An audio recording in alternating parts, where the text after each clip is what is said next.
नमस्कार, मैं हूं प्रेम शंकर सिंह और आप देख रहे हैं मनकही।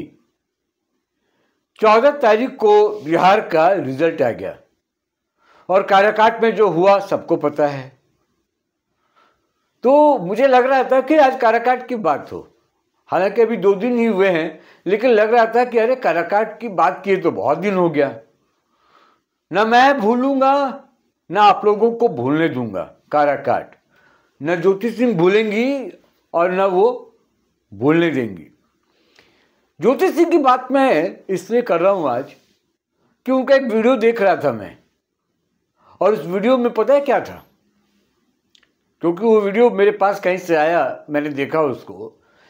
उसमें वो अभी भी लोगों से हाथ जोड़कर बात कर रही हैं, आशीर्वाद बनाए रखने की बात कर रही हैं, और जो लोग उनके समर्थन में निराश हैं, हताश हैं, दुखी हैं, उनको वो समझाते हुए नजर आ रही हैं। इसको कहते हैं जज्बा, और इस जज्बे को सलाम है। और वो बार बार कहती हैं कि 25,000 वोट करीब करीब लाए ना। इतना आसान नहीं होता है। इतने कम समय में 20 दिन के कैंपेन में इतने वोट, इतना लोगों का समर्थन मिल जाना, ये आसान नहीं है। तो इस पर क्यों रोना? फिर कोशिश करेंगे, फिर खड़े होंगे, फिर लड़ेंगे, फिर जीतेंगे। तो ये ज्योति सिंह ही कर सकती है, कोई और नहीं। और मैंने आपको बताया था कि यूट्यूबर है, कई लोग हैं जो भावुक हो जा रहे हैं, क्योंकि कई 100,000 ऐसे लोग थे जो दिल से चाह रहे थे कि ज्योति सिंह चुनाव जीत जाए।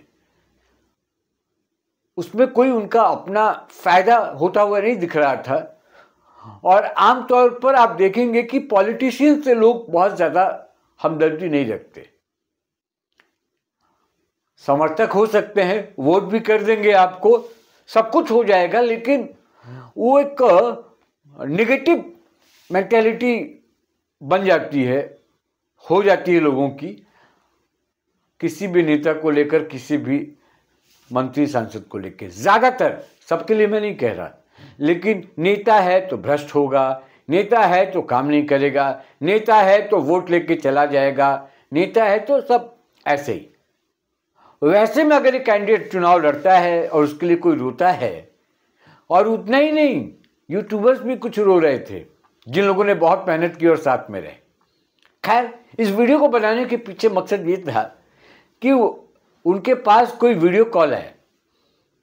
अब जब लोगों से मिल रही थी, रिजल्ट तो आ ही गया है, जाने की शायद तैयारी हो रही थी, मुझे ऐसा लगा। ये नहीं कि हमेशा जाने के लिए, हमेशा के लिए जाने के लिए, जाके वापस आने की तैयारी जो हो रही थी।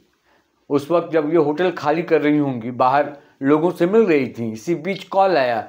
कॉल को उन्होंने उठाया, और जिस तरीके से सामने जो भी होगा मुझे नहीं पता, वो भावुक हो रहा था, बहुत परेशान हो रहा था, ज्योति सिंह के हारने पर दुखी हो रहा था।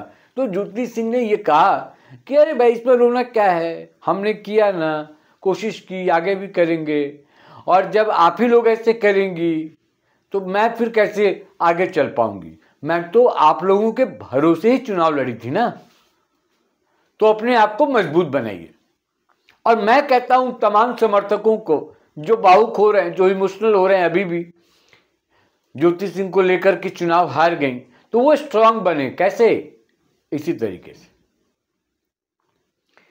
तो ज्योति सिंह चुनाव भले हार गई, लेकिन 25,000 वोट आए हैं करीब। वो अपने आप में बहुत बड़ी उपलब्धि है, और इस उपलब्धि के साथ वो बहुत कुछ बता गई और बहुत कुछ कह जाएंगे। तो ज्योति सिंह को लेकर अब जो आगे की कहानी है, इस पर लोगों का इंटरेस्ट है कि अब आगे क्या। तो फिलहाल जो अभी तक मेरे पास सूचना है, मैं आपको बता दूं, क्योंकि आप बार बार मैसेज करते हैं, पूछते हैं मुझसे कि ज्योति सिंह के बारे में बताते रहिएगा, कहानी क्या है क्या नहीं। तो आगे का फिलहाल ये है कि वो यहाँ से तो गई, घर जाएंगी, माता पिता से बातचीत होगी, भाई से बात होगी, परिवार में बात होगी, बहनों से बात होगी, खानदान में बात होगी कि अब आगे ज्योति सिंह को करना क्या है। करने का क्या मतलब है कि ये नहीं कि काराकाट से उनका रिश्ता टूट जाएगा, वो रिश्ता रहेगा। पॉलिटिक्स में दोबारा आएंगी तो किस भूमिका में आएंगी, चुनाव आगे लड़ेंगी नहीं लड़ेंगी, लड़ेंगी तो किस भूमिका में लड़ेंगी, इस बात पर चर्चा मतलब मंथन होगा इस हार और जीत पर। और उनके जीवन में अपने भी कई दिक्कतें हैं, उसको भी लेकर कुछ चर्चा होगी, क्योंकि दोनों को मिलाकर चलना, दोनों का समन्वय होना ये बहुत ज़रूरी है। क्योंकि आपको पता है कि 7 साल से तलाक का मामला चल रहा है। अब हो सकता है कि कोर्ट में इस मामले को लेकर तेजी आए और कुछ फैसला होना हो तलाक को लेकर भी। और एक जो मामला है जो जिसको हम कहते हैं ना कि रहने के लिए कंपनसेशन जिसको कहते हैं, उसमें क्या होगा। वो ज्योति सिंह ने बलिया में फाइल किया हुआ है, एक तलाक का इन्होंने आरा में किया हुआ है और बलिया में उन्होंने किया है कि जो उनका कंपनसेशन है वो कितना होगा नहीं होगा। भरण पोषण जिसको कहते हैं कि भरण पोषण के लिए जो उन्होंने डाला हुआ है उस मामले में क्या होता है। तो ये दो है। अगर पवन सिंह ने ये तय कर ही लिया है कि इनके साथ नहीं रहना है तो वो दोनों मामले चलेंगे। तो जीवन में उनके एक ये कष्ट है। और इसके अलावा ये आगे जीवन कैसे चलेगा, समाज सेवा या समाज सेवा काराकाट में भी रहेंगी तो कैसे करेंगी, आएंगी।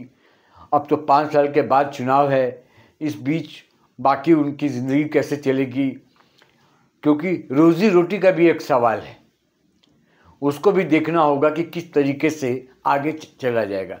तो जीवन में कई हिस्से बटे होते हैं और सभी हिस्सों को देखना होता है, कई खाली स्थानों को भरना होता है और वो खुद ही करना होता है। साथ तो मिलता है लोगों का, लेकिन कहते हैं ना कि अकेले आए थे और अकेले जाएंगे, और एक समय के बाद ज़िंदगी भी आपको खुद अकेले ही तय करनी होती है। और इसीलिए माता पिता परेशान थे कि पवन सिंह से शादी हो गई है, पति एक बार हो गए, साथ में कुछ दिन रहे भी, उसके बाद छोड़ दिए। तो इसीलिए पिता जो हैं ज्योति सिंह के पिताजी वो परेशान और चिंतित थे और बार बार निहोरा कर रहे थे कि किसी तरीके से इनका घर बस जाए। तो काराकाट वाला एपिसोड तो फिलहाल इस चुनाव का एपिसोड जिसको कहते हैं वो तो खत्म हो गया, लेकिन आगे अभी संघर्ष बाकी है और उस संघर्ष में साथ देना है, मन से, तन से, धन से, जैसे जो दे सके वो रहे। जो रिश्ता बना काराकाट में वो रिश्ते को निभाना है, उस रिश्ते को निभाना है और घबराना नहीं है। अब नॉर्मल हो रहा है, धीरे धीरे नॉर्मल यानी पटरी पर जिंदगी लौटती हुई दिख रही है, ज्योति सिंह की भी, उनके समर्थकों की भी और बाकी भी। लेकिन इसका मतलब ये नहीं है कि घाव इतना जल्दी भर जाएगा, लेकिन कहते हैं कि वक्त के साथ हर घाव भर जाते हैं, सभी घाव भर जाते हैं, तो ये भी घाव भर जाएगा अगर ये घाव है तो। और घाव अगर नहीं है, अगर आप इसको हार जीत की बस एक कहानी मानती हैं तो ठीक है, उसमें भी दिक्कत नहीं है। तो इसीलिए मैं फिर से बता रहा हूँ, वीडियो इसलिए बनाया कि किस तरीके से आफ्टर चुनाव, आफ्टर रिजल्ट, किस तरीके से ज्योति सिंह हैंडल कर रही हैं, अपने आप को भी संभाल रही हैं, अपने समर्थकों को भी संभाल रही हैं और कह रही क्या हुआ, कुछ तो नहीं हुआ। और जो हमने किया, जो करने में आई थी, वो बहुत बड़ी जीत है, वो बहुत लोगों का दिल जीता। काराकाट में जितने माताएं, बहनें, पुरुष, बुजुर्ग जिन्होंने भी साथ दिया, उनका दिल जीता, यही बहुत है। फिर हो सकता है कि नियति में कुछ और लिखा हो, कुछ और होगा।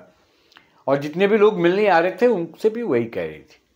लेकिन ये सिलसिला चलेगा, ये काम अभी इस पर बाकी है, बातचीत होगी, अभी आगे भी होगी। और वक्त बहुत, मतलब वक्त की जो भूमिका है वो बहुत बड़ी भूमिका है। कब पलट दे, क्या कर दे, किसी को नहीं पता। कहीं और जाना हो, किसी और रास्ते पे कुछ और बड़ा हो। मैं बार बार कह रहा हूँ, पहले वाले वीडियो में भी कहा था कुछ और बड़ा हो, कुछ नियति ने लिख रखा हो। लेकिन काराकाट मेरे भी जहन में रहे, काराकाट मैंने भी बड़ा वीडियो बनाया है इस पर, ज्योति सिंह भी बनाए, तो मेरे जहन में रहेगा। और एक दो वीडियोज़ अगर मुझे खबरें कुछ मिलेंगी, कुछ इनपुट्स मिलेंगे तो मैं वो ज़रूर आप तक भी पहुंचाऊंगा। सिर्फ अपने पास उसको नहीं रखूँगा। ये मेरा वादा है आपसे। जिन लोगों ने मनकही को सब्सक्राइब नहीं किया, प्लीज़ सब्सक्राइब कर लीजिए। जो लोग करते हैं मनकही से प्यार, जो हमारे वीडियो को देखते हैं लगातार और अभी तक नहीं किए हैं सब्सक्राइब, उनसे दरखास्त है, उनसे निवेदन है, रिक्वेस्ट है कि आप मनकही को सब्सक्राइब करें। परिवार को बड़ा कीजिए और बड़ा कीजिए कि एक दिन ऐसा है कि फिर इस प्लेटफॉर्म से कुछ भी कहा जाए, बोला जाए और वीडियो बने तो उसका असर हो, और वो काम आप करेंगे। तो असर कैसे होगा? जब आप जुड़ेंगे, आप परिवार में एक सदस्य के रूप में शामिल होंगे, तभी होगा ना। तो मनकही को सब्सक्राइब कर लीजिए। इस वीडियो में इतना ही। नमस्कार।